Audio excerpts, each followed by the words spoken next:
ഏറെ സ്വപ്നവുമായാണ് മലയാളികൾ ഉൾപ്പെടെയുള്ളവർ ഗൾഫിലേക്ക് വിമാനം കയറുന്നത്. എന്നാൽ ഗൾഫിലെത്തി ഏതെങ്കിലും കമ്പനിയിൽ ജോലിക്ക് കയറിയാലും കൃത്യമായി ശമ്പളം ലഭിച്ചില്ലെങ്കിൽ കാര്യങ്ങൾ മൊത്തം ബുദ്ധിമുട്ടിലാകും. ഇത്തരത്തിൽ ശമ്പളം കൃത്യമായി ലഭിക്കാതെ വന്നാൽ മറ്റൊരു ജോലിക്ക് വീണ്ടും ശ്രമിക്കുകയാണ് മിക്കവാറും ആളുകളും ചെയ്യാറുള്ളത്. ഇത്തരം സാഹചര്യത്തിൽ നിങ്ങൾക്ക് പരാതിപ്പെടാനും ശമ്പളം വാങ്ങിയെടുക്കാനും സാധിക്കും. എങ്ങനെയെന്നല്ലേ? നിങ്ങൾ ജോലി ചെയ്യുന്ന സ്ഥാപനത്തിൽ നിന്ന് നിങ്ങൾക്ക് ശമ്പളം ലഭിക്കുന്നതിൽ കാലതാമസം ഉണ്ടായാൽ ആദ്യം ആ കമ്പനിയെ നേരിട്ട് വിവരം അറിയിക്കണം. പലതവണ പ്രശ്നം ഉന്നയിച്ചിട്ടും പരിഹാരം ഉണ്ടായില്ല എങ്കിൽ ബന്ധപ്പെട്ട അധികാരികളെ നിങ്ങളുടെ ആശങ്ക അറിയിക്കാം. ഇതിനായി നിങ്ങളുടെ സ്ഥാപനത്തിൽ നിന്നുള്ള ലേബർ കാർഡ് കയ്യിൽ ഉണ്ടായിരിക്കണം. ശമ്പളം ലഭിക്കുന്നതിനായുള്ള കൃത്യമായ രേഖകളും ഇതിന് പ്രധാനമാണ്. ഇനി പരാതി എങ്ങനെ നൽകാമെന്നത് പരിശോധിക്കാം. UAE മാനവ വിഭവശേഷി സ്വദേശിവൽക്കരണ മന്ത്രാലയത്തിന്റെ വെബ്സൈറ്റിലൂടെ നിങ്ങൾക്ക് രഹസ്യമായി ഓൺലൈനിൽ പരാതി നൽകാൻ സാധിക്കുന്നതാണ്. വേതന സുരക്ഷാ നിയമത്തിൽ കൊണ്ടുവന്ന പുതിയ ഭേദഗതികളിൽ ശമ്പളം നൽകാത്ത തൊഴിലുടമയ്ക്കെതിരെ കടുത്ത നടപടികൾ കൈക്കൊള്ളുമെന്ന് പറയുന്നുണ്ട്. ശമ്പളം നൽകുന്നതിൽ വരുന്ന കാലതാമസം, സ്ഥാപനത്തിന്റെ വലിപ്പം, ശമ്പളം നൽകാത്ത തൊഴിലാളികളുടെ എണ്ണം എന്നിവ കണക്കാക്കിയാണ് സ്ഥാപനത്തിനെതിരെ ശിക്ഷാ നടപടികൾ സ്വീകരിക്കുക. UAE മാനവ വിഭവശേഷി സ്വദേശിവൽക്കരണ മന്ത്രാലയം പരാതികൾ സ്വീകരിച്ചാൽ ആദ്യഘട്ടം എന്ന നിലയിൽ സമയത്ത് ശമ്പളം നൽകാത്ത സ്ഥാപനങ്ങൾക്ക് മുന്നറിയിപ്പുകളും നോട്ടീസുകളും നൽകുകയാണ് ചെയ്യുക.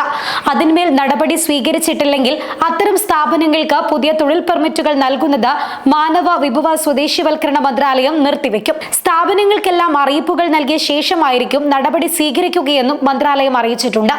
6 മാസത്തിനകം വീണ്ടും ശമ്പളം നൽകുന്നതിൽ വീഴ്ച വരുത്തുന്ന സ്ഥാപനങ്ങൾക്ക് മാനവ വിഭവശേഷി സ്വദേശിവൽക്കരണ മന്ത്രാലയം പിഴ ചുമത്തും. ഒപ്പം ഇത്തരം സ്ഥാപനങ്ങളെ UAE മാനവ വിഭവശേഷി സ്വദേശിവൽക്കരണ മന്ത്രാലയത്തിന്റെ ക്ലാസിഫിക്കേഷൻ സംവിധാനത്തിൽ തരം താഴ്ത്തുകയും ചെയ്യും. അതേസമയം ശമ്പളം നഷ്ടമാകുമോ എന്ന് കരുതി അവധിയെടുക്കാതിരിക്കുന്ന പ്രവാസികളും നിരവധിയാണ്. എന്നാൽ UAEയിൽ ശമ്പളത്തോടെ പ്രവാസികൾക്കും സ്വദേശികൾക്കും 30 ദിവസത്തെ അവധി ലഭിക്കുന്നുണ്ട്. നിർബന്ധമായും കമ്പനികൾ ഈ ദിവസം ജീവനക്കാർക്ക് അവധി നൽകണമെന്നാണ് നിയമം പറയുന്നത്. അങ്ങനെ UAEയിലുള്ളവർക്ക് ലഭിക്കുന്ന അവധികളിൽ ഒന്ന് വാർഷിക അവധിയാണ്. ഒരു ജീവനക്കാരന് വാർഷിക അവധി ലഭിക്കണമെങ്കിൽ ജോലി ചെയ്യുന്ന കമ്പനിയിൽ 6 മാസം പൂർത്തിയാക്കണമെന്ന് നിർബന്ധമുണ്ട്.